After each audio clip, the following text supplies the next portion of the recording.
everyone, Jess here, and today I'm joined with Chris Branagan, the CTO at IBS Software. Thank you for joining me today, Chris. It's a pleasure. So first off, do you foresee AI being the dominant force in shaping airline retailing for the years to come? I see, a really important part in shaping airline retailing.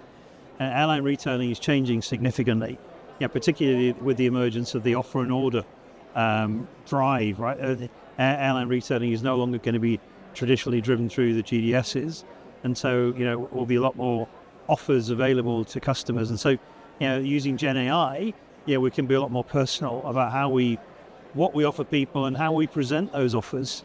So I think what you'll see is there'll be a lot more of a rich content provided, rich personalized content provided to the individual, which will be a much more engaging experience.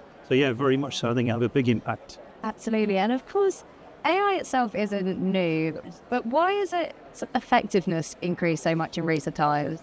So what we're seeing is AI is not new, you're right, but it's been difficult and expensive to train models, and you've always needed really experienced data scientists.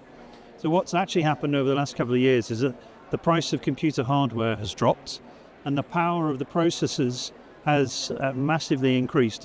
We see that in our business. We're heavily invested in AWS, and we're busy changing processor types to get more bang for our buck with what we invest in. So because of that, the cost of creating AI models has massively dropped, and therefore they've proliferated. So if I look at, you find you've got OpenAI, you've got ChatGPT, the big publicly known ones, but then lots of my individual suppliers like Salesforce or ServiceNow have got their own models. So it's now affordable for them to create their own models. So it's become much more accessible than it used to be.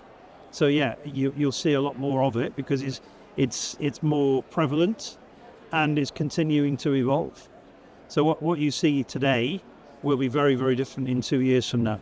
So It's like to say the future holds a lot of potential there. A lot of potential, yeah. And I think it's probably fair to say that so far the industry has not necessarily kept pace with customer expectations. How does new technology bring us closer to meeting these evolving standards that customers are setting? I think what we're going to be seeing is, the next gen traveller expects a hyper personalised interaction, and we've not been able to achieve that previously. And now I think we can, and I think we can be targeting people with their own personal advertising campaigns, and we can reach out to them on the media that they want to interact with. It could be their social, it could be their SMS, it could be their Insta.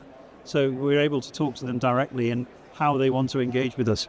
So I think it will have a big change in how we talk to people. And do you have a sense of where these expectations are coming from? Is it from other industries? Is it elsewhere, digital natives? Yes, I think it's a mixture.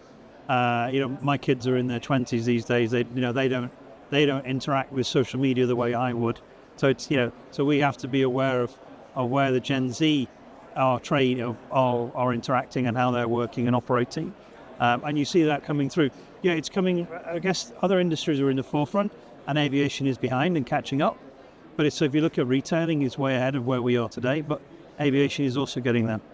And we've spoken a little bit about the benefits of AI and what it can unlock.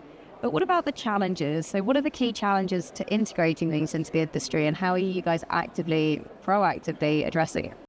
So, there are lots of challenges with it. I think the way I coach my teams is to fail fast. Right? Everyone, lots of use cases and lots of opportunity to experiment. But, we should be very conscious of the fact that if we're not proving results fairly quickly, then we should just accept it's a failed model and move on. So there are a lot of issues there. Do you have a sense of the sort of timeline of when we're going to really be fully leveraging this to its potential? It's evolving so fast. I think we can leverage it now, but I think it's still going to be 3 or 4 years before you'll really be using it. If you look at what's there now, we have these large language models that are text-based or video-based or image-based, and fairly so. You'd spend the money now integrating those. And in 2 or 3 years' time, you're going to have the multimodal models, right, which contains everything. So you have to do a lot of rework. So I think it's good to invest, but we should be careful what we invest knowing that actually the whole place is going to change in future. Maybe a little bit a case of the goalpost moving the closer you get to them. Yeah, very much so. Well, thank you so much for sharing your insights today. It's been great to hear from you. Okay, thank you very much. Thanks for your time.